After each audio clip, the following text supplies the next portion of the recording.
vencedoras não são aquelas que nunca falham, são aquelas que nunca desistem. E é com essa mensagem que a gente abre hoje o programa Sindicato em Destaque. O sindicato hoje será apresentado por mim, Edileia Melo, com a participação especial do companheiro George, que ele também faz parte do conselho do Fundeb e é agente administrativo concursado aqui do nosso município. Lembramos que esse programa está sendo retransmitido pela FM Líder de São Miguel e daqui a pouco está nas nossas nos nossos canais, né, de mídia, né? E hoje, 15 de dezembro, a gente vai apresentar as seguintes manchetes. Pressionada, a doutora Silvana terá de pauta versão cearense de... Aliás, pressionada, a doutora Silvana tira de pauta a versão cearense do projeto Escola Sem Partido. Também temos como destaque hoje o precatório Fundef.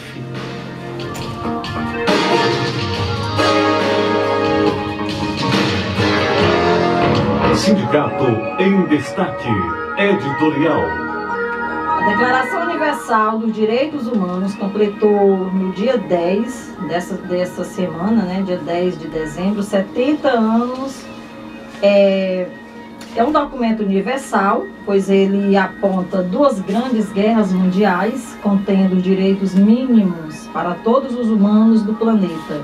Negá-los ou violá-los é atacar o mínimo de humanidade e cair na barbaridade, na animalidade. Vamos conhecer e compreender.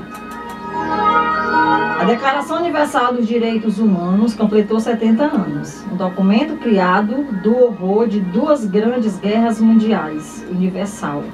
Fixa os direitos humanos mínimos para que a humanidade possa se dizer humana. São 30 direitos básicos.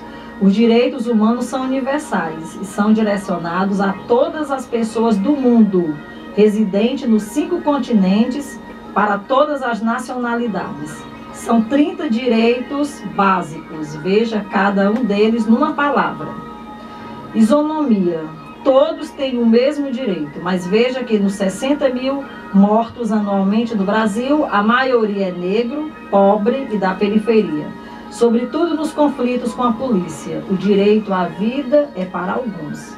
Não há discriminação, é grande a intolerância, o desrespeito à diversidade.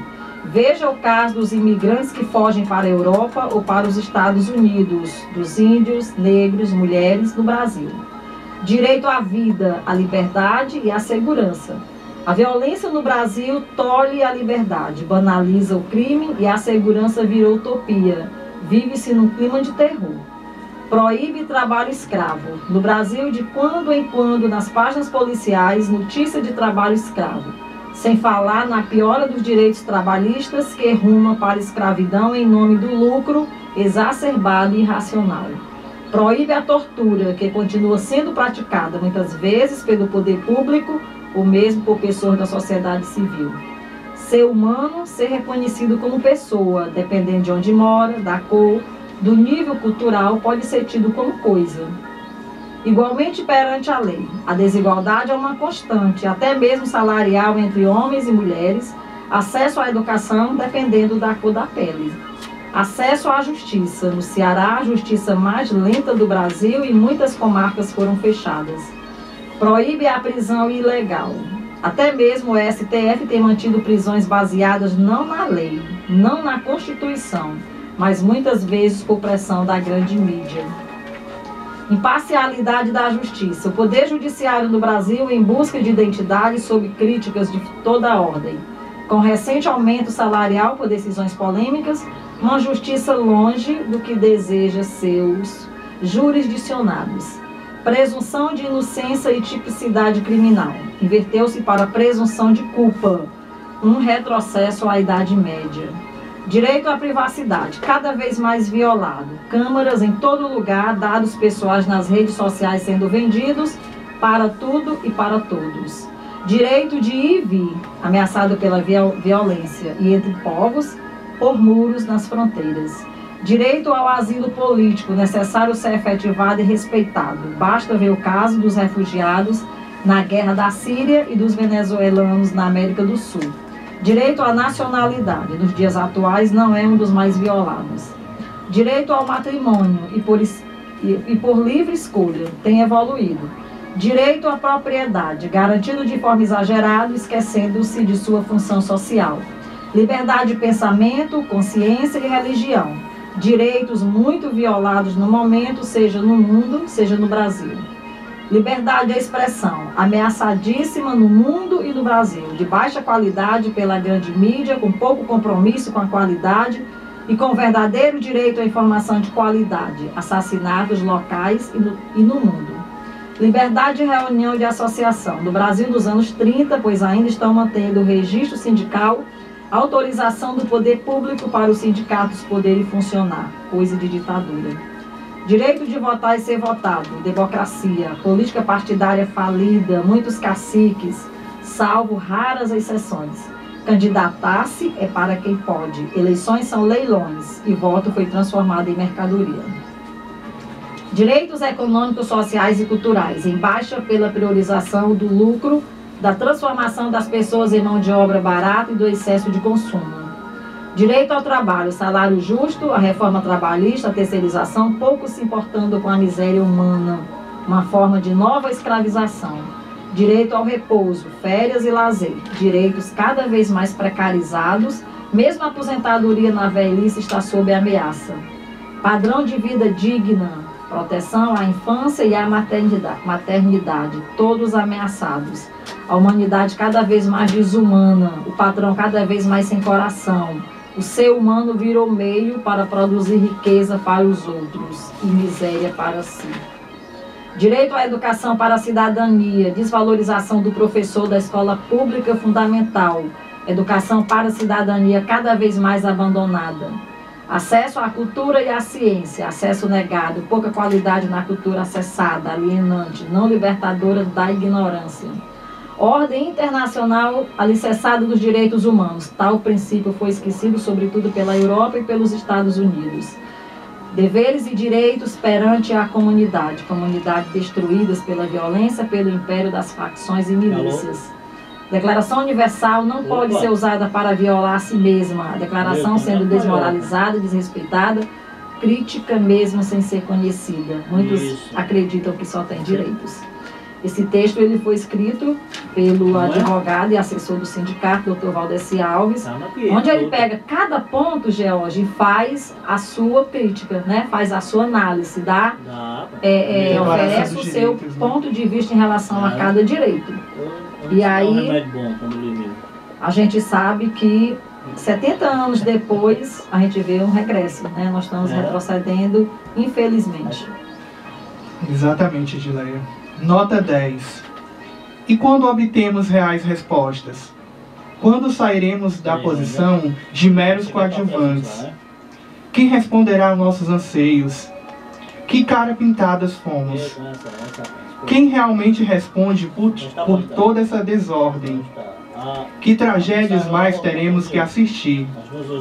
Não, senhor presidente, não podemos ficar calados. Não, senhor governador, não podemos nos manter omissos. Não, senhor prefeito, não tente nos amordaçar com suas palavras perdidas ao vento e sem nenhuma preocupação de reais concretudes. Quem senta em sua cadeira não deve ser deixado de ser culpado. O senhor é responsável pelo que acontece em sua sala, como nas demais dessa máquina pública chamada município. Sim, somos nota 10. Mas nota 10 também se constrói com valorização profissional. Sim, somos nota 10, mas não aceitamos perdermos ampliações.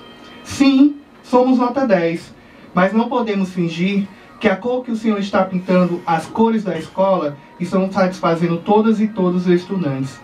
Sim, somos nota 10, mas quando os nossos estudantes nos fazem perguntas, temos por obrigação responder, diferente do que o senhor vem fazendo, quando se mantém em silêncio.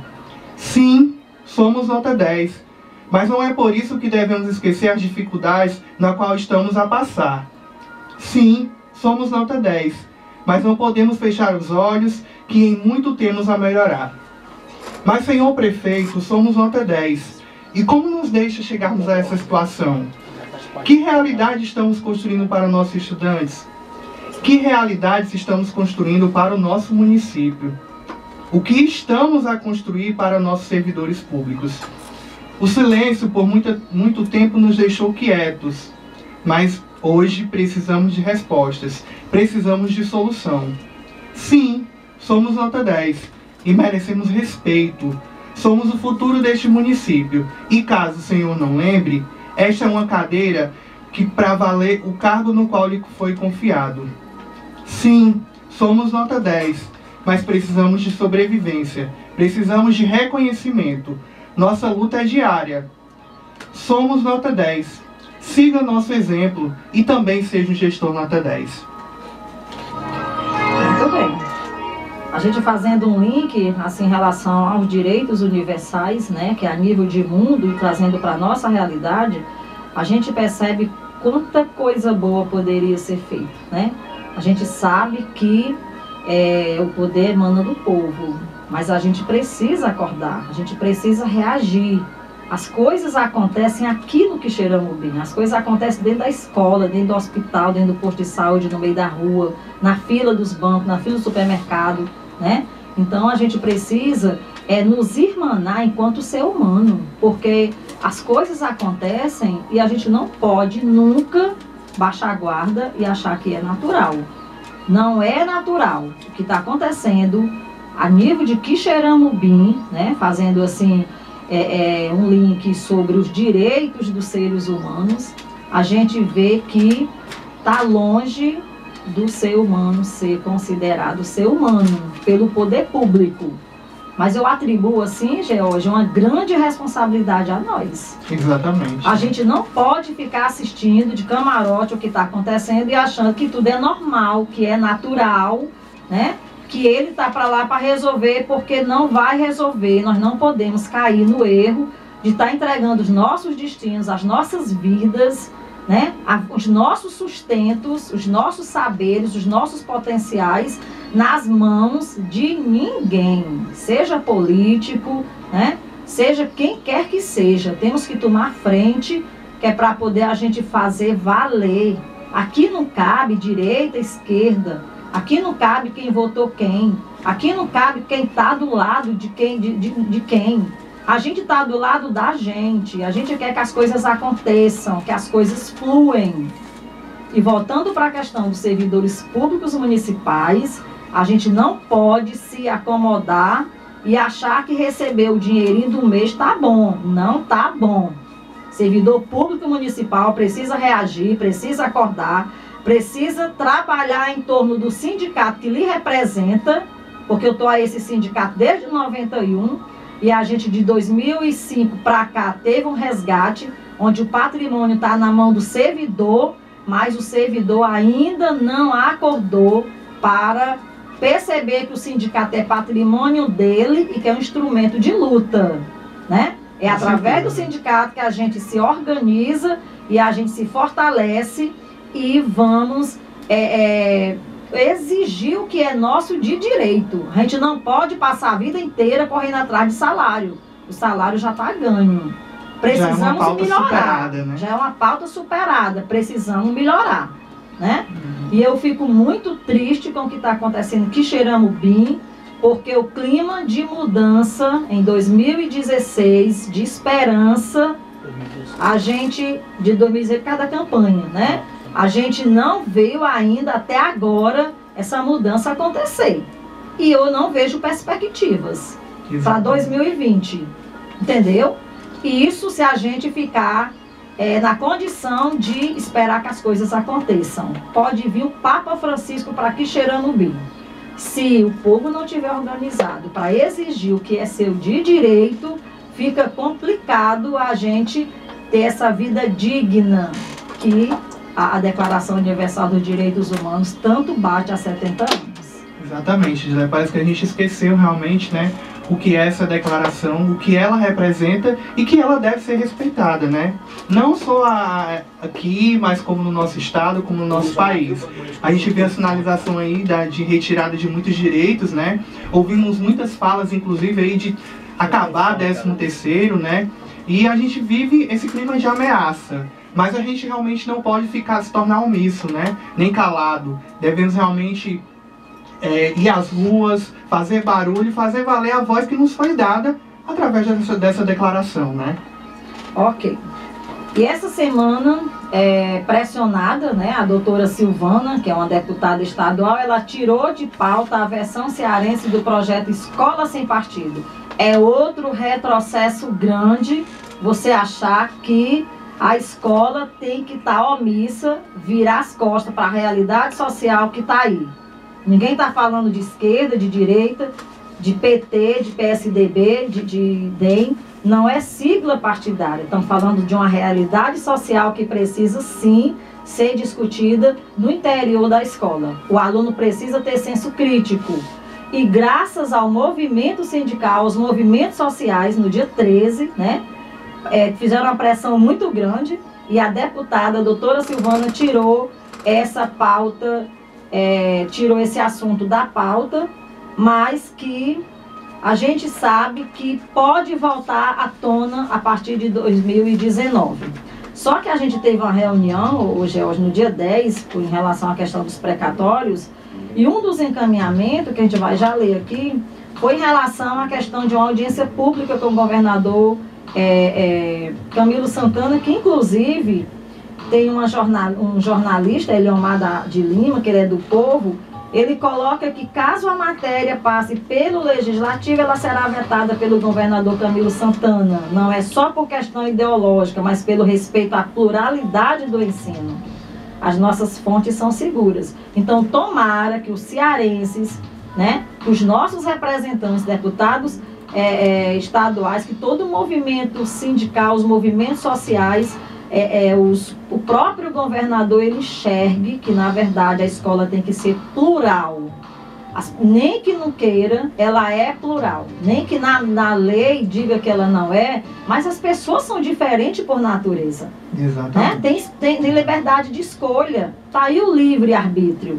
E o professor, o profissional da educação, tem o direito de se posicionar, né, através dos seus conhecimentos sobre o que está acontecendo, fazer link, fazer associação, comparações, por que não? O nosso futuro é feito do nosso passado. Aliás, o nosso presente ele é constituído do nosso passado e o nosso futuro vai ser o que nós estamos fazendo hoje. E a gente não quer ensino com mordaça.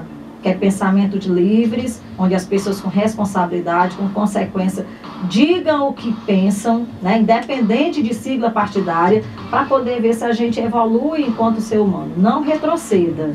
E aí foi uma vitória para a educação pública cearense, que a gente espera que essa pressão continue a nível de país, né? As frentes parlamentares também já estão aí se organizando para essa aberração não acontecer nas escolas. Amordaçar os alunos e os professores para poder nos dizer aquilo que sente e aquilo que pensa. Porque é tão complicado, George, se você chegar com um texto desse na sala de aula, que a gente acabou de ler, e abrir um debate com os alunos, você pode ser taxado como de esquerda, como de PT. Isso aí é limitar, isso aí é empobrecer, né?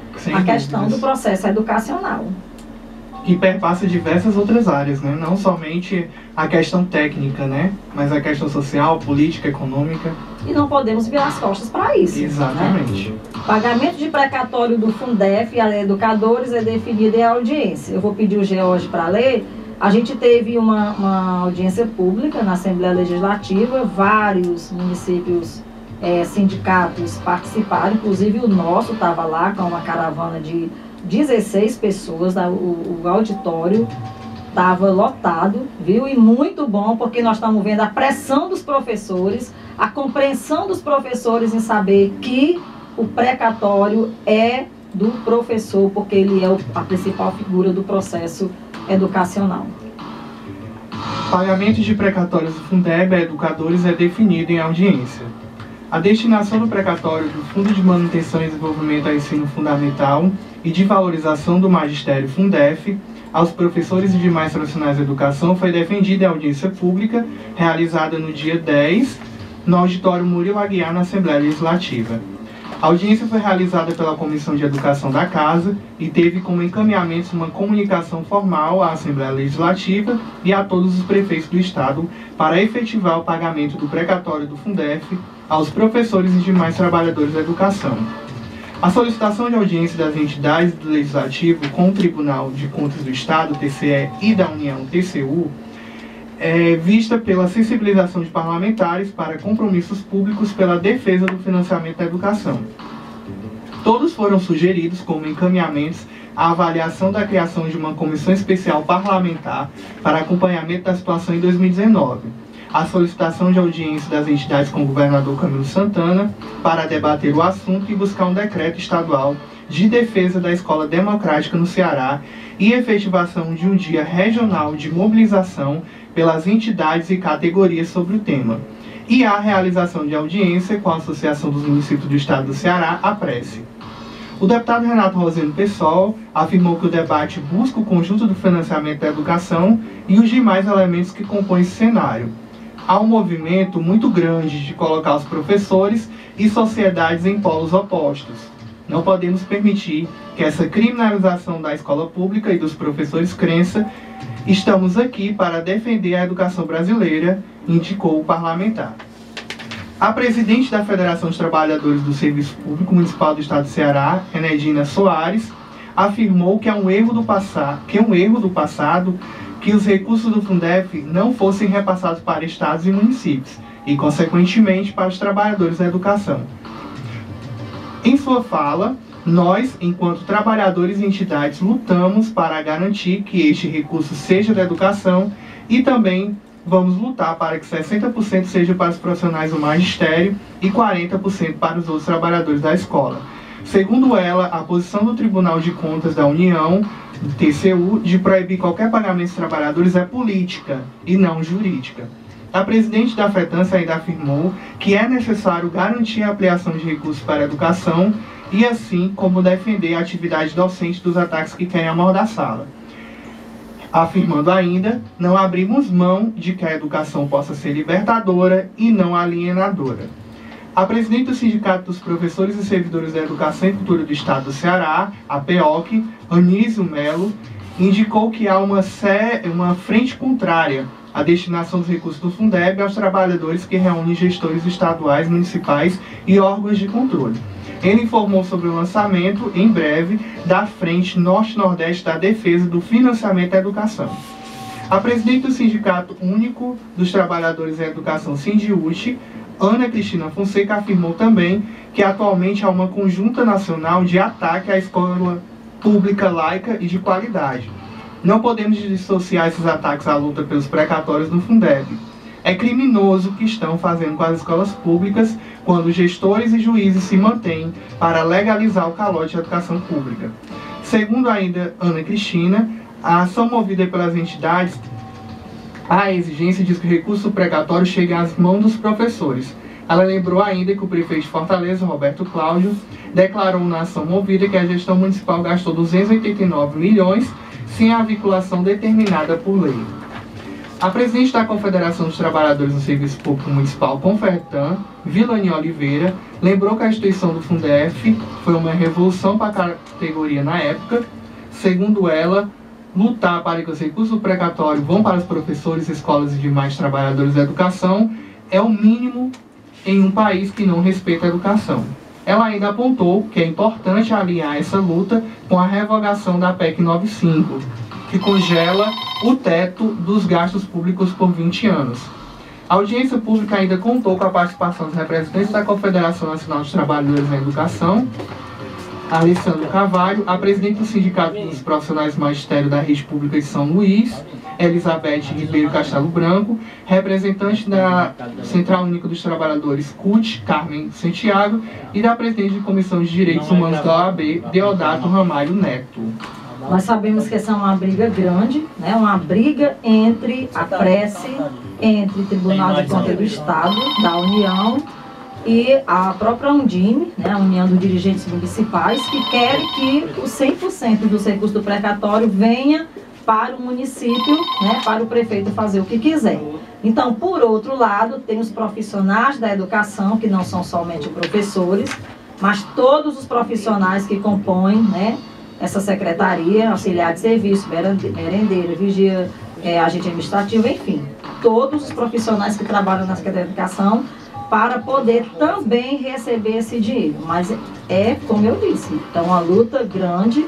A gente espera que os professores de Quixeramobim, que os servidores como um todo estejam atentos, porque se a gente não ficar em vigília, né, orar e vigiar, vai ser complicado esse dinheiro vir para o nosso bolso. Então vamos ficar atentos, participar das reuniões do sindicato, que é para poder a gente não ficar a ver navio, porque já aconteceu de municípios pagarem, mas também já aconteceu de municípios não pagarem.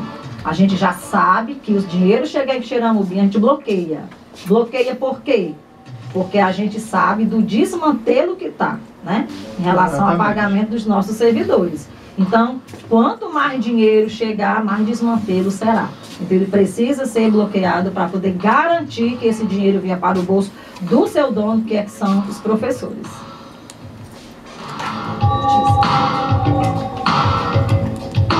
Notícias sindicais. E aí, George, falando em professor nota 10 e dizendo que o prefeito também precisava ser nota 10, a gente sabe que lamentavelmente, acontecendo em Quixeramobim, coisas sem precedentes. Como é que a Secretaria da Educação, com recursos próprios... Vale lembrar, né? Vale lembrar que não é pouco, é uma média de 4 milhões que entra por mês, nós temos aqui todos os valores, ainda não pagou ninguém do mês de novembro. Aí eu fico me perguntando... Nós temos conhecimento de municípios bem menores, Pedra Branca, Boa Viagem, Bicuitinga, estão com suas contas em dias. Os funcionários já receberam o mês de novembro, todos. E Bicuitinga, inclusive, os funcionários recebem o 13º de acordo com a data do seu nascimento, o que é uma iniciativa muito louvável e que os prefeitos deveriam seguir. E Quixeramobim, a gente vê que a receita não caiu. Não acreditem, pelo amor de Deus, se chegarem nas comunidades, nas localidades que vocês moram, chegar algum político dizendo que a receita caiu, não acreditem. Nós temos os números, temos as fontes. Inclusive, George, a Secretaria da Saúde recebeu quase 5 milhões, viu, Rosa? Tá chegando agora, do Sindicato dos Rurais. Bom que eu sou do conselho. Pronto. A Secretaria da Saúde recebeu precisamente 4.865.000 a mais, se a gente comparar com 2017. O FPM também teve um aumento nessa ordem, mais de 4 milhões. O Fundeb vai estabilizar em 50 milhões, quando passar as vezes 50 milhões. Esse ano vai manter ou vai ultrapassar um pouco, mas que também não caiu. Não caiu. No máximo vai manter. Então a gente pergunta, para onde é que está indo esse dinheiro? O dinheiro de novembro foi para onde? Porque o dinheiro de dezembro, e olha se não pegar o pedaço de janeiro, é para pagar o novembro. E onde é que fica o pagamento de o pagamento de dezembro? Vão pagar com quem? O servidor vai receber seus proventos com 60 e 60 dias e o dinheiro está vindo? Então assim, servidor, você precisa ficar alerta. E ainda existe, Rosa, a humilhação do servidor prestador de serviço, que além de não receber férias, 13º, ele ainda é suspenso, demitido no meio do processo, como se fosse um copo descartável, você não serve mais. No próximo ano, dependendo da circunstância, você volta ou você não volta. Quinta-feira. Então, assim, gente, é um abandono. É assim uma situação de humilhação que não é de hoje, vale ressaltar. Exatamente. Não é de hoje, de muito aí, né? tempo, porque uma pessoa com ampliação com 25 anos significa que ela foi deixada de lado há 25 anos, né? Teve concursos, se fez, se não fez, se não passou, mas porque os prefeitos não tiveram a coragem de regularizar essa situação. Não é proibido, não é crime. Crime é você estar pagando dinheiro ao que preve, sabendo que você não vai se aposentar. Crime é você financiar uma previdência municipal, sabendo que você não sabe quando você vai receber. Receberam, porque nós fazíamos parte do conselho e não tinha nem um centavo em conta, e de repente os aposentados receberam o seu pagamento muito bem, é para receber mesmo. Mas a pergunta é, tiraram da onde? As que pedalada fizeram? A Dilma sai, ela pode sair, né? Aí depois legalizaram as pedaladas. Então, assim, a maracutaia que está fazendo, tirando aqui, botando para ali para poder cobrir acolá, está tão grande, e no frigir dos ovos quem é penalizado é o servidor público. Mas o servidor tem aqui uma ponta de culpa, e eu vou puxar a orelha do servidor. Vocês estão muito acomodados. Vocês estão achando que as coisas vão ser resolvidas no passe de mágica. O próprio secretário da Finanças disse para nós essa semana, ninguém tem máquina de fabricar dinheiro. Mas a gente acredita que as mentes que estão lá na frente tinham que ser mais organizadas. Exatamente. Se planejar mais, porque dinheiro tem. Dinheiro tem, e eu fico até pensando, como é Ibicuitinga com 12 mil, George? 12 mil habitantes. Lá, a média de repasse do Fundeb mês é 800 mil. Aqui é 4 milhões.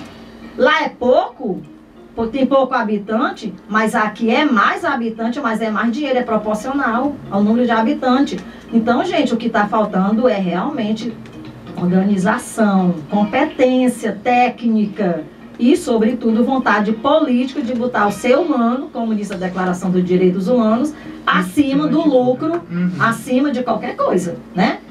A gente todo dia recebe ligação, cortaram minha luz, o mercantil não vende mais. Prefeito, por favor, senta, planeja, chama a tua equipe.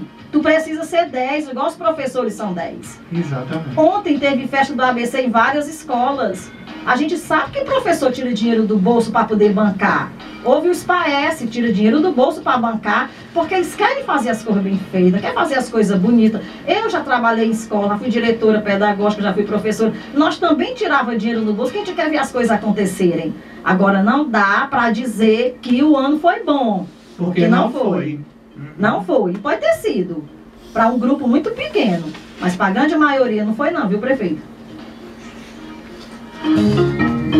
E a gente convoca aqui os nossos servidores, né, aproveitando aqui a deixa, para a gente se reunir no dia 27, às 7h30, lá no sindicato, exatamente porque nós estamos no permanente estado de mobilização para poder a gente conversar sobre isso.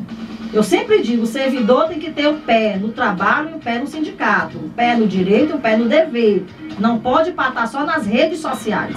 Vamos sair das redes sociais, vamos participar para efetivamente a gente ver os nossos direitos acontecerem. E aproveitando também, porque a vida não é só de lamentações e nem tristezas, né? Também tem um lado que a gente também não se deixa pela desesperança, né? Se vencer pela desesperança, a gente aproveita para convidar os nossos servidores e servidoras, o pessoal inativo, os aposentados e pensionistas, para participar da nossa festa natalina, que vai acontecer no dia 28, é uma sexta-feira, no BNB Clube, a partir das 7 horas. Então, também vamos nos encontrar, porque cada encontro é uma festa. E dizer que as secretarias que ainda faltam pagar, George, é 100% educação, uma parte da saúde, o pessoal da policlínica, laboratório, hospital regional, os efetivos não receberam, os plantões médicos também não, o gerenciamento da saúde também não, e uma parte da assistência social também não receberam, né? E as informações que dão é que talvez na próxima semana, o secretário da Saúde ligou para o Valíris, disse que entre 18 e 20 está pagando o restante do pessoal dele, mas o secretário de Finanças disse que o pessoal da Educação talvez, não é certo, talvez na próxima semana e apenas os efetivos. Então, assim, a gente precisa acompanhar, a Câmara Municipal precisa também se mexer, seu papel principal, Câmara, fiscalizar os recursos do município. E aí a gente está vendo que eles não estão sendo bem investidos. investidos. Aí a grande prova, os nossos servidores não receberam o pagamento do mês de novembro e o dinheiro veio, né? Mas a gente espera que daqui no final do ano as coisas se resolvam, não sei como, mas se tiver planejamento dá certo. E no mais é só agradecer, desculpa aí pelas lamentações, mas que faz necessário. Agradecer e já convidar todos para nos assistir no próximo sábado, se Deus quiser.